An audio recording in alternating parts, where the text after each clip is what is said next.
It's the Weekly Wrap with your host, broadcasting legend Bruce Wolf, and his trusty sidekick, comedian Tim Slagle. And now, without further ado, Bruce Wolf. Bruce Wolf, Tim Slagle on the Weekly Wrap. And now my favorite part of the show, wherein we reveal what's in Tim's background. And Tim, I got it today. It's going to be your Kamala Bible, open to the book of Ecclesiastics. Am I right about that? All right. I'm not exactly sure what that means, but absolutely you not. Didn't hear that? Oh, you didn't hear about that. All right, I'll tell you about that. I guess we will. This is Hurricane Helene. It's okay. Yeah. It should be hitting Atlanta by the time this show airs. I see. It's what category are we talking about here? It just hit a 3. This is Thursday night. We just hit a 3. And the higher it is, the worse it is. But DEFCON 1 is higher than DEFCON 5. Am I right about that? I think so. And a trauma unit so. It's like level 1 is okay. All right, very, very. Here's I got a funny story if we got time. Sure, go right ahead. I was working in Florida and years ago, and I forget the name. Irene. It was Hurricane Irene that year was coming in. That was a Category 1, and it was supposed to hit that evening. And I called the club because it was I was playing right on the coast, and I called the club and to ask them if the show was still going to go on. I mean, wouldn't you? You got a hurricane hitting. Are we still going to have a show? And they said, why? I said, well, there's a hurricane coming. And they go, oh. And I have never felt more like a Texan panicking over an inch of snow before in my life. Oh, really? It was like no big deal to them. Yeah. Okay. They were like, oh, yeah. Oh, yeah, that's right. I think we saw that on the news. That's so anytime you see like a tropical depression hits the shore, that's nothing. They're used to it. Yeah. Anything over a 1, yeah, it's a problem. But right, it's like snow here, and then they get it in Amarillo, Texas, and and they should drive right off the roads because they don't have any salt trucks or anything like that. So so we were talking about Kamala getting Ecclesiastics wrong, and of course, just to be fair, Trump did call it 2 Corinthians as opposed to 2 Corinthians walk into a bar, but it was 2 Corinthians. But yeah, she missed. She apparently referred to that book that she made up in the Bible just yesterday, the day before. It's tough to keep up with the gaffes. I know that, and it's interesting. So what she made up? She made up a quote that she made it up. There? Yeah, she said she was roasted on social media for remarks on the book of Ecclesiastics. Oh, okay. Okay. So she was a little bit. I mean, it's not that big a deal because ecclesiastical things have to do with the Christian clergy, and Ecclesiastes is just one of the little sections of the Torah. So no big thing. Judeo-Christianity, we're all the same, right? So I got a question. I got a question about those 2 Corinthians walking into a bar. Was right. Was it a leather bar? Oh, exactly. Thank you to Ricardo Montalban. So Chris has this as the lead item. So let's just go with it. The assassin's letter was released, and I think of all the letters that haven't been released, like those leftists, school shooters. The transgender manifesto. Yeah, right. We're still waiting for that one, aren't we? And of course, this guy was offering $150,000 to whomever can complete the job, which I know Bill Barr got a little bit upset about that one, and I think the rest of the country should too. But do you note how the left is kind of like the owner of your comedy club with a cyclone coming in? What me worry? Can you imagine if the shoe was on the other foot right here? It's going crazy. It's my impression that this was actually kind of a nice tactical move by the FBI. That this is gonna attract stupid people. Isn't that wonderful? Yeah. Isn't Well, that no, great? no, but they're going to say, well, they're going to like call the FBI and say, well, where do I go to get that money? Who's and the FBI says, okay, You can catch more assassins with honey. Yeah, exactly, no question about that. exactly, and 150,000. Good gosh, that's not Yeah. even gonna cover your Right, retainer. right. So meantime, I mean, you've got this genuine assassination plot by the Iranians, or I mean, Trump had to be briefed on this. And again, it's like, oh yeah, no big deal. Did he? I mean, Did he have to be briefed? huh? I kind of think that there's a little bit of animus at the CIA because that would have been an intelligence briefing, right? Yeah. And so, yeah, they would have said, well, he never liked to come to our briefings before. Right. Sure. Why should we give him a Anyway. briefing now? All right, I'm doing everything to filibuster right now. And by the way, Kamala wants to get rid of that so they can overturn Roe versus Wade. But I'm filibustering because I don't want to get into the thing that I promised that we would. Yes, can we talk? Can we have a Civil War roundtable instead? We are going to talk about whether the 2020 election was rigged. So, okay. In case you missed last week's episode, Tim had his favorite refrain regarding this is that, according to some poll, 1 in 5 voters admitted that they had committed fraud. Mail-in voters, according to it's Rasmussen. Mail-in voters, yeah. So it's a respected polling firm. Yeah, well, that's one question, but we'll get it one question at a time. Meanwhile, Chris, of course, brought up the vote in the park that happened. Was that in Milwaukee? I think it was in Wisconsin. Madison. In Madison. It was in Madison. Okay, so let's. Chris is irate.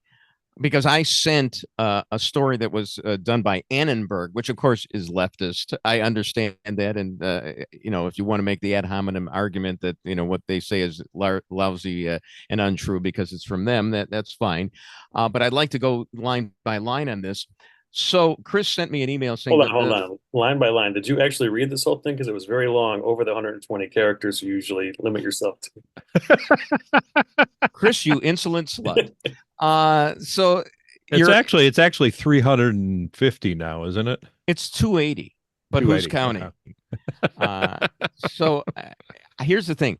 I actually did read some of it last week, and then I read more of it today, and I was gnashing my teeth. But here's the thing. So Chris writes to me, the facts are that voting in the park was not legal in Wisconsin. Now, I do know, having read a story about that there were no ballots handed out during that. There were people just bringing their ballots to stuff them into a box or whatever.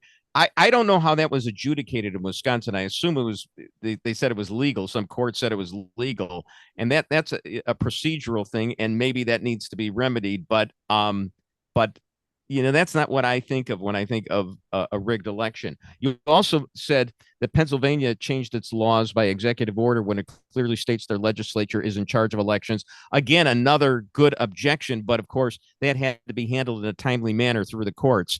And that was hinky, but that's again not what I think. What we think of in fixing the election is people taking ballots or overwhelming a senior citizen, things like that. The kind of thing that Tim was bringing up about the 1 in 5 in and here I should mention that Tim says, hey, I grew up watching Stroger literally steal the Cook County president's race when beacon trucks rolled up at 3 a.m. when they found more votes and they wouldn't let what was his name, Parika? I can't remember. Parika. Yeah, Parika, to review the process. That wasn't me. That was me. Yeah, right. That's Chris. Look, I everybody knows that local elections are stolen, and it's a lot easier to steal a local election. And I even Kevin Williamson, a never Trumper, has written about this. I mean, we've talked about Al Franken, a Senate race that he probably won. When the votes were. There were more felons that voted illegally in Minnesota that year than the margin that Al Franken won by. And the first count, he lost. They had to keep counting, and every time they counted a few more votes. I know all that happens, but what's specific regard to the 1 in 5, and you take this for what it's worth. I'm always glad to hear the demurral or demurrer. Here's the thing. For example, it was something like 1 in 5 voters admitted that they had voted in a state that they were no longer a resident of, which is a fantastical a bit of data that doesn't really bear scrutiny. You've got 6 out of 10 people in the United States have never moved out of their home state. So you're saying 2 out of 10 said that they voted in a state that they weren't registered in. So that would be 2 out of the other 4, which means 50% of people that moved committed some kind of fraud. That doesn't, as somebody said, doesn't pass the smell test. This was a Rasmussen poll. There's a lot of questions. That Rasmussen skews Republican. Now, I think the best argument in favor of this is, well, even if it wasn't 50%, maybe it was 3% or something, because that's all you need. But what was the other thing? Oh, here's another problem. So Section 208 of the Voting Rights Act says any voter who requires assistance to vote by reason of blindness, disability, or inability to read or write can be given assistance. And all right, that's where it might get a little bit hazy and how many people were influenced that way. But here's the question.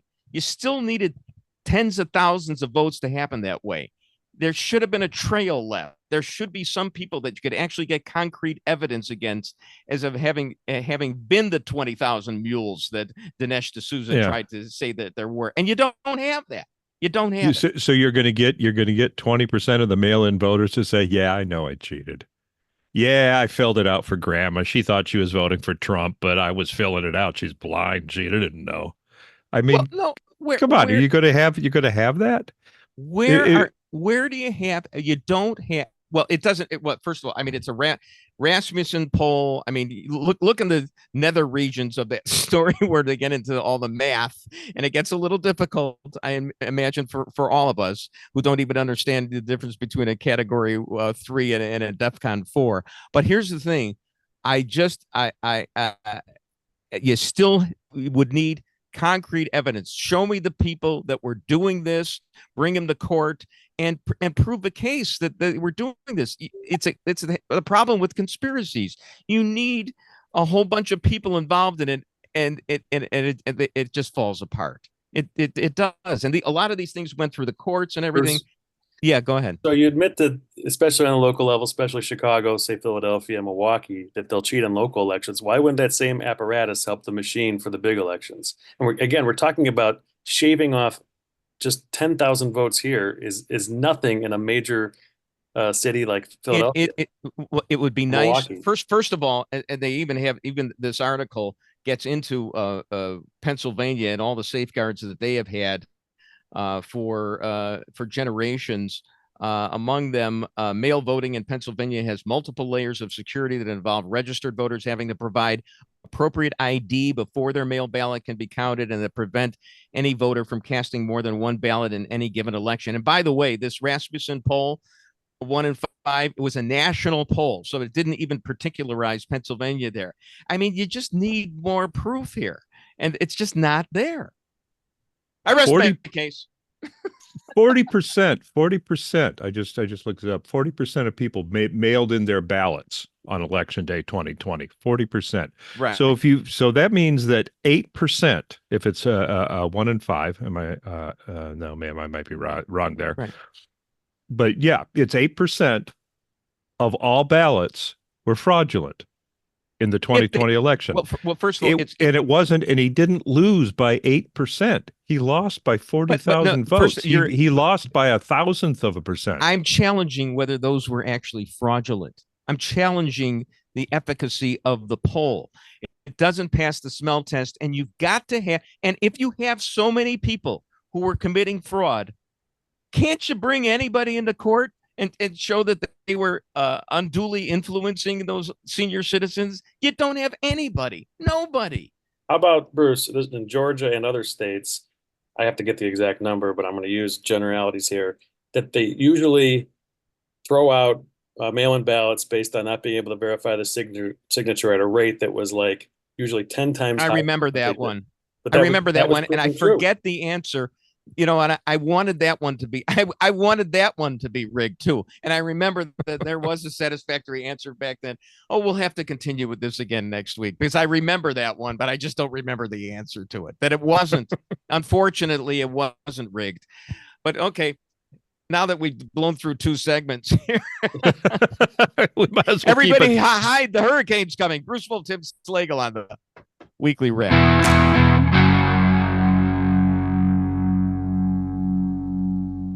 I'm a gun owner. Tim Walz is a gun. I did not know that. If And I thought somebody that was breaks in powerful. my house, they're getting shot. Yes. I hear that. I hear that. Probably should not have said that. Bruce Wolf, Tim Slagle on the weekly wrap. Of course, the threshold question is, do you actually believe Kamala has a gun? So, I want someone to ask her what kind of gun it is. oh, sure.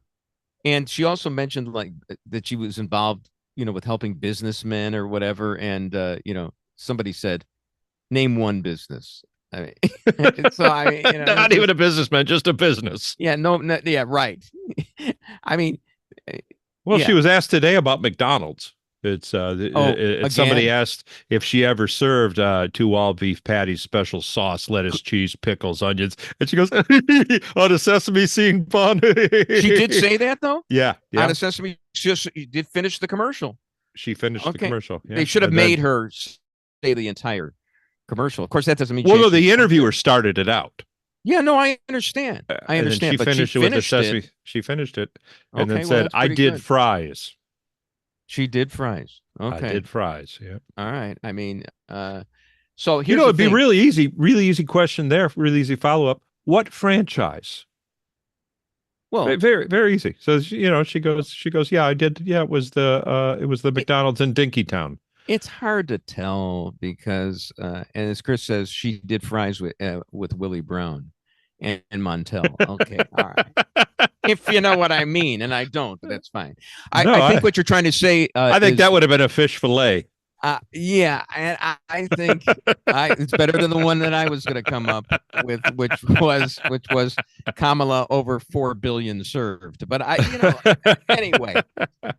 So apparently she had to use a teleprompter when she was talking to Oprah. Kamala was actually using a teleprompter. Now, look, I'm a teleprompter guy. I love teleprompters. However, when I was doing this show called Barely Today on NBC 5 at 4:30 in the morning years ago, my producer, who was on the left, Chris is the guy on the right that's giving me problems. This guy was on the left. He would write, I think I mentioned this, he would write jokes about George Bush in the prompter. and I would have to skip over them while I was trying to get to the words that I had written. So You mentioned that last week. I would've did, just- and I'm going to read you. It's my new Dom Lemon. I've always got a story that I got to keep telling over and over again. No. anyway. I just mean that the last week I said that you should have read them. What the Yeah, heck? right. Why not? Funny is funny. Yeah, I don't know. So anyway, I just would like, Chris, could you find go to the time code in the Oprah interview where the vice president gives her full-throated support to Mossad? I just like to see where that happens. Isn't it kind of neat that a major party presidential candidate who's advocated confiscation of guns may be lying when she says she owns one? I mean, could Lewis Carroll have made this stuff up? It's just totally through the looking glass kind of stuff. Well, there's only one kind of gun she wants to confiscate. So it's I'm right. sure the gun it's like Biden said. Biden says you don't need an AK-47, just blow a shotgun through the door. Right, which is a good way to be indicted for killing an Amazon delivery driver. Yeah, seriously. Not easy. So she wants to, she's not too radical. She wants to kill the filibuster, which would only like add a couple of states to the union, add 4 justices to the Supreme Court. Yeah, she's Only a for moderate. Roe. Only for Roe. Oh, She yeah, only right. She wants to just kill the filibuster for Roe. So You can't do it that way. It doesn't work that way. It's like, I didn't know that that would be killing the filibuster for all legislation. Right. I want, no take backsies. Yeah, I understand that. So there's a Jim Garrity of National Review tweet about Kamala's $25,000 bonus for everybody to buy a house, and he points out, I could just read it here. Harris, part of the housing issue across our country is that we just don't have enough supply, and so part of my plan is what we need to do to increase supply and help get people their foot in the door, which includes the $25,000 down payment assistance. And as Garrity says, no, buyers are demand, not supply. If you give lots of people 25 grand to help with the down payment, you are increasing the demand for housing, not the supply. And you know what I say? Supply, demand, potato, potato. What's the difference? Well, supply and demand confuses people when you say that when there's Sure. more buyers, the price is going to go up. Here's a much more simple way to look at it. Do you remember when we did the switch to digital TV, analog to digital? Yeah. And they told us that, if you don't have a digital TV, you can buy a converter and we'll give you a voucher. Well, I'm an electronics geek, and it was a $10 voucher to buy a digital to analog converter. So they were about $10. So I applied. I said, "Oh, that's a free converter." When I went to the store to buy one, it was $20. Of course, because if you subsidize something, the more you subsidize it, the higher the price goes. Exactly. But so every house, the day that law is implemented, if it's implemented, every house is going to be worth $25,000 more. Yeah. But she was on, so she gave this interview to this Stephanie Rule of MSNBC, and it's interesting the reactions to it. I didn't see it, but David Axelrod. That's the one where she said the all beef patty special sauce. Oh, okay. So David Axelrod said sounded pretty good, had some reasonable policies. Meanwhile, David Bahnsen, who is this classical economist, said she is a nincompoop. Doesn't understand basic economics at all. So, what can I say? It's just okay. So where's the Poly Market has Trump getting 287 electoral votes. Now, maybe Poly Market is the Rasmussen of odds or whatever. What are the betting odds right now? Do you know? Well, I was getting kind of nervous because they were slowly creeping up at the beginning of the week. They were around 7. She was 7 points ahead in the betting pools, and I was getting nervous. They're in decline right now. The last I looked, I think they were 3. That she's only 3 ahead. So and I'm seeing the latest polls are showing that he's like right there in the battleground states, and it's shaping up to me. Chris, maybe Chris it's too optimistic. Chris just put it up. It's only 2 now. It's down to 2.3. By the time we get finished arguing over the 2020 election, I think Trump will be reelected. So I think that's what's going to happen. No, yeah. It just seemed like towards the middle of the week, and now that it's gotten better for Trump, and she gets more and more exposed. And she's still got a whole month to try to hide from people, and it really comes down to. It's going to come down to people will remember the Trump presidency as decent times. And of course, Biden, did you see what Biden did? He was on The View, and he basically said, oh, she was on everything that I did. Yay! That's your ad. Bruce Wolf, Tim Slagle on the Weekly Wrap.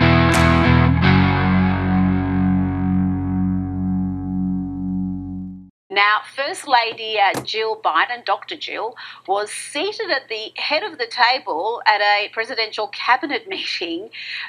What is going on in your country, Alex? Who exactly is running the show there? What did you make of Dr. Jill's elevation at this cabinet meeting? Bruce Wolf, Tim Slagle on the Weekly Wrap.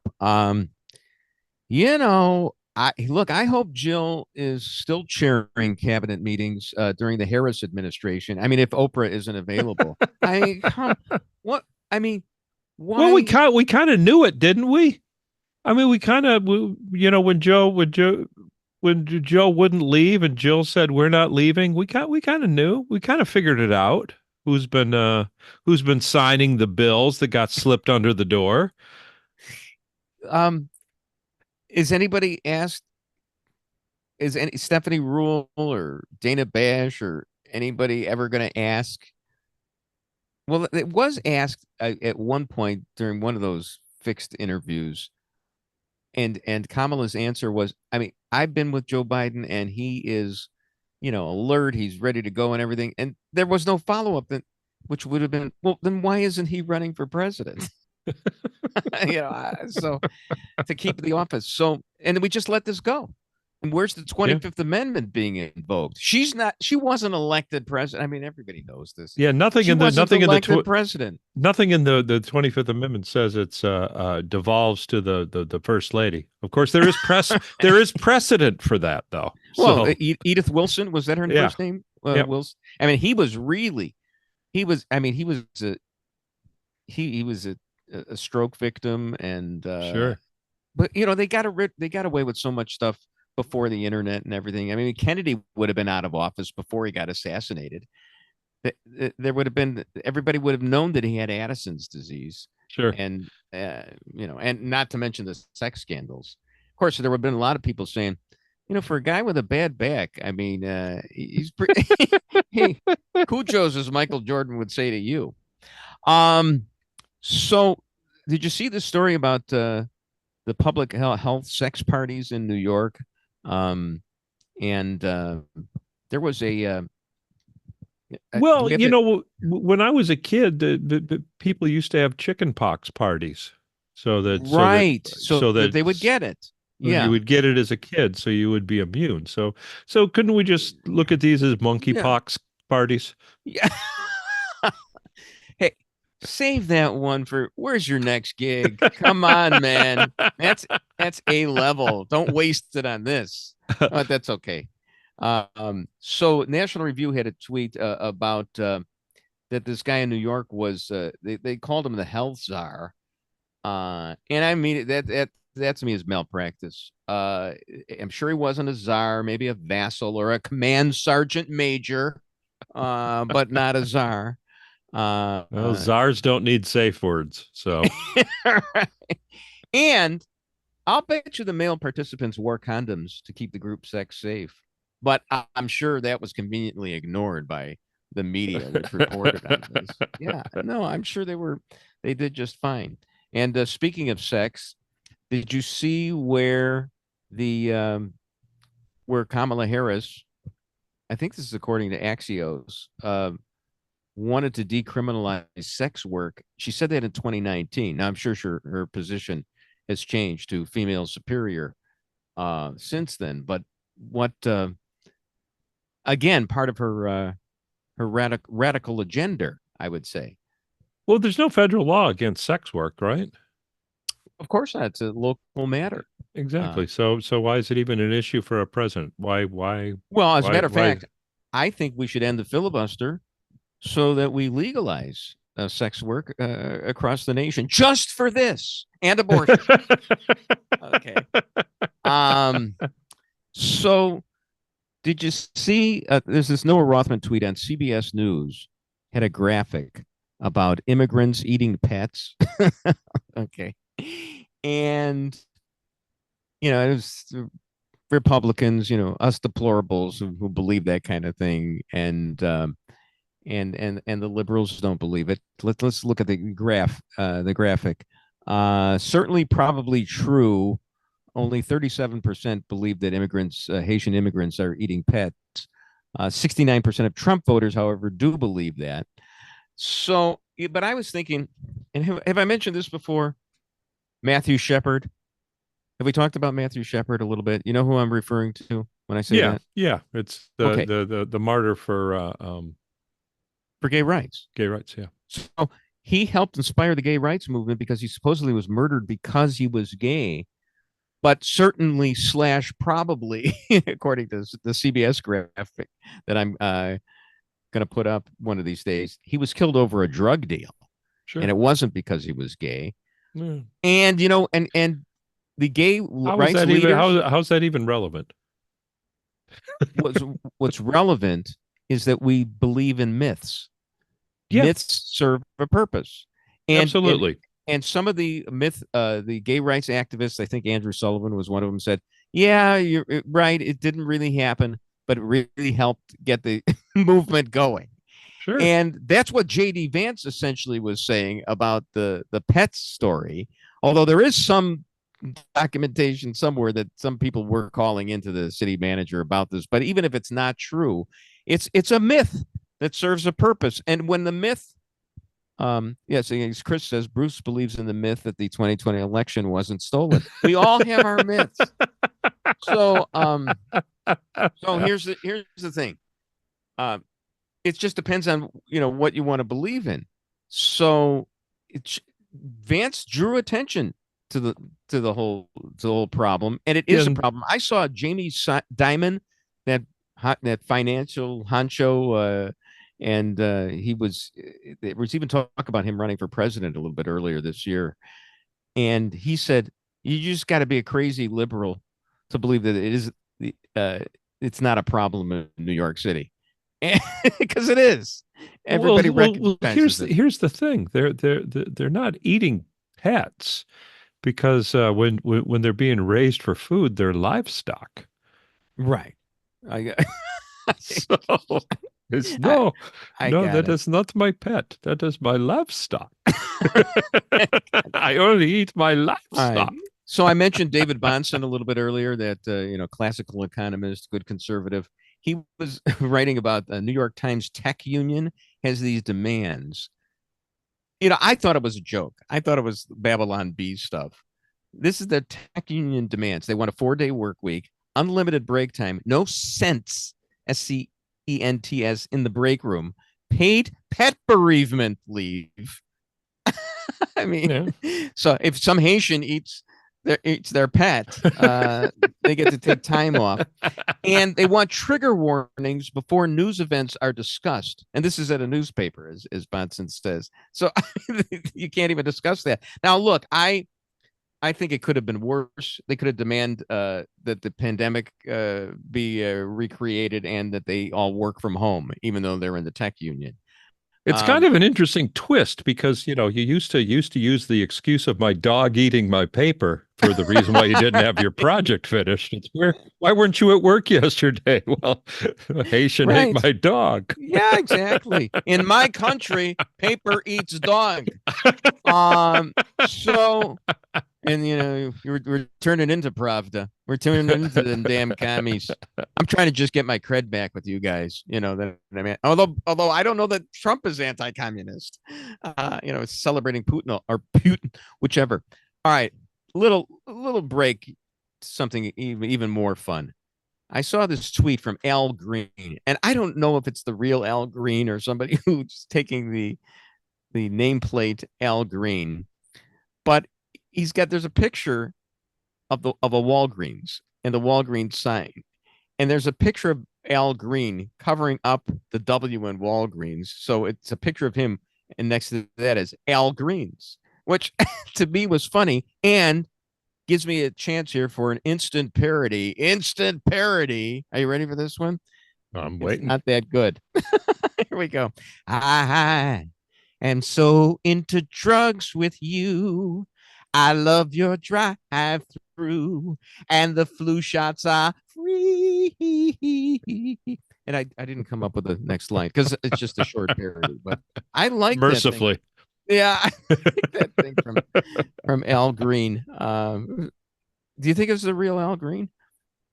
I would hope so. Instant parody. Thank you. So instant parody.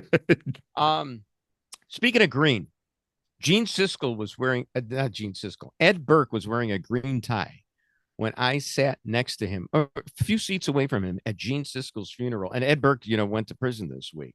Mm-hmm. So we were pretty much alone in the back there, and I don't think anyone else at that funeral has ever gone to prison. I that turned out to be a really, really big moment for me. A federal con. Sitting next to a future federal Oh, felon? yeah. Yeah. I mean, guys like Bob Greene, the columnist, was there. Now he got fired later. But other You never than that, bumped into Blago? I have. Oh yeah. I used to interview him. Yeah. Matter of fact, I once told him, the Daily had said something, and I was just joking around. He said, "Did Daily really say that?" So you got to be careful. No, Blago was loved to be, in the media spotlight, and I mean, I've told the story about him before, his last press conference before he went to jail, and he didn't want it to end, and he kept talking about how we were playing the Pap smear drinking game, and because he would keep talking about how he had brought gotten the women of Illinois free Pap smears, and he much mentioned it 4 or 5 times because he didn't want the press conference to end, and finally it did. And but now he's back. Filibustered it. Totally. In his mind, he said, if I can keep this up for 10 years.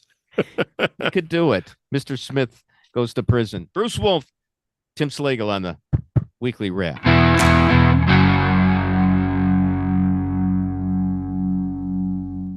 It's been a long, hard journey for Amibi Gama, but it was worth it. After a bloody 6-day-long coup, a triumphant Gama declared herself president for life, commander-in-chief of the armed forces, and High Court Chief Justice today, proving that a woman can rule with an iron fist just as well as any man. For years we were terrified and oppressed by men.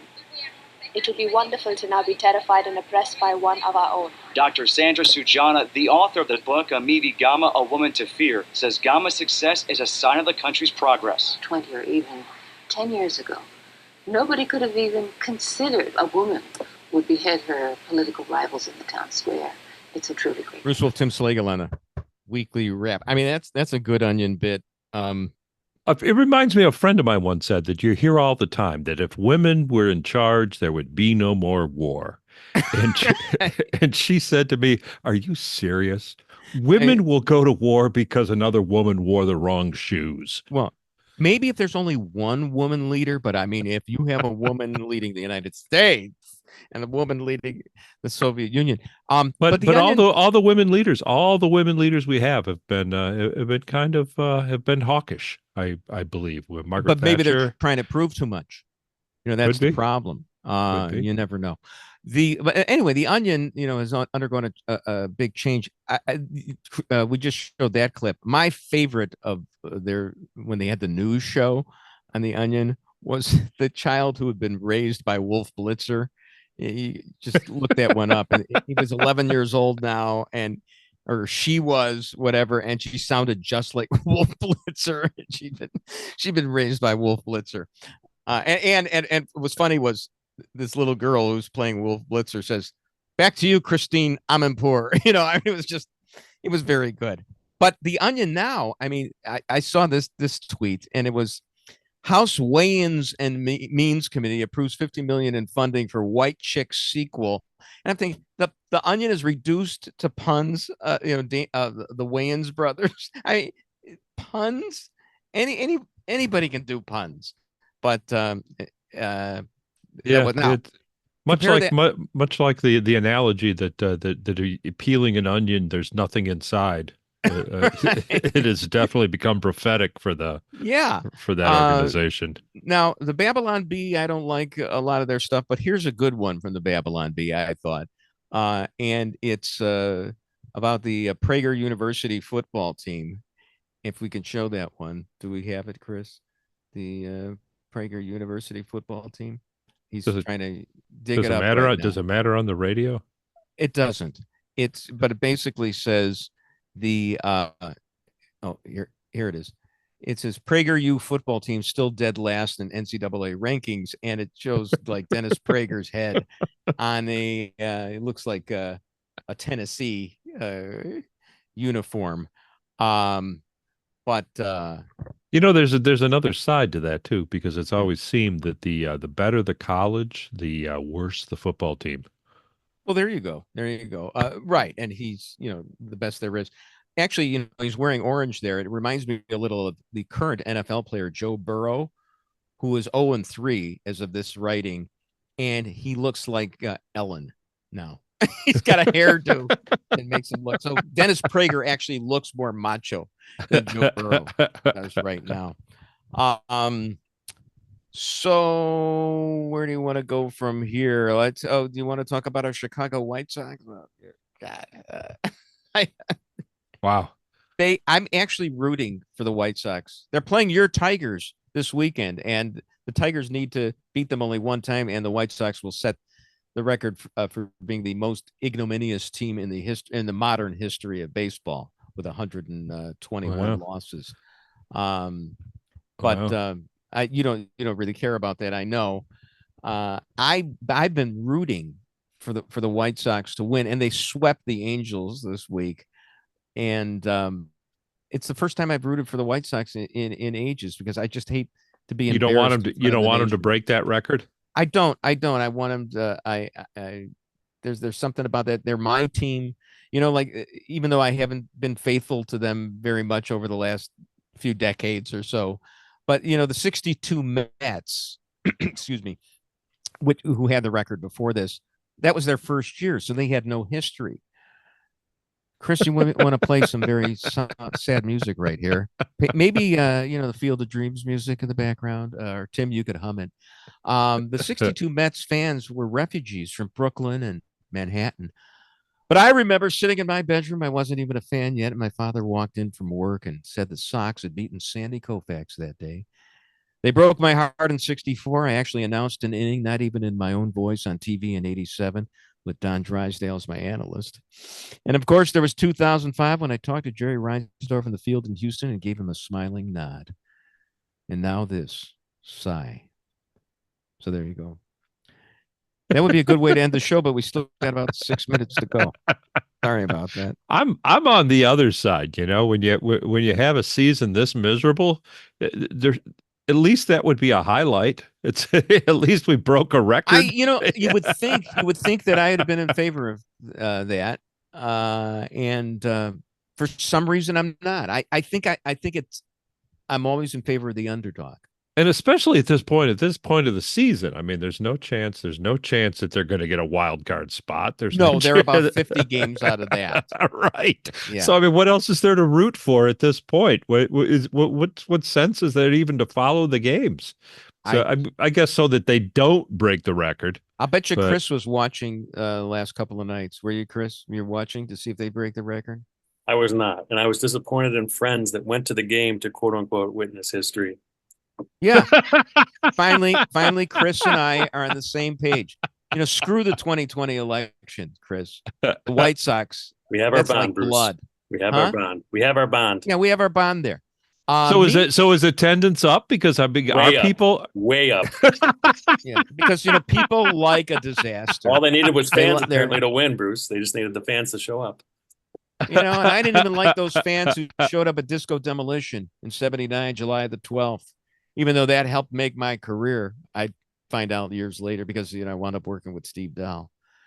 But that's just sad. And Phil Rosenthal had a tweet. Phil Rosenthal, former Tribune columnist, he said that what's emblematic of this season is this play-by-play announcer John Schriffen got the job over Jason Benetti, who was forced out basically, and the critics have just vivisected Schriffen, but he's still there. Last night when the Sox won, he said history can wait or something like that. So, but he's not as there's lyrical as Jason Benetti. How many more games are there? There's 3 more games. Oh, but anyway, I thought when Phil made that tweet, does Phil realize that Mr. Schriffen graduated from Dartmouth? Yeah. And I think he's a DEI hire. He may be. Let's investigate this. He's light-skinned, but I thought I read that his grandfather was a founder or something of the Philadelphia chapter of the NAACP. So it's interesting that this guy has been skewered by the progressives on these sports radio stations, but he's the embodiment of what they've been fighting for, I believe, if I'm correct, which, as we well know, I may not be on a number of topics. That didn't do any good for Clarence Thomas, did it? I just saw, well, he's the Uncle Thomas, of course. I saw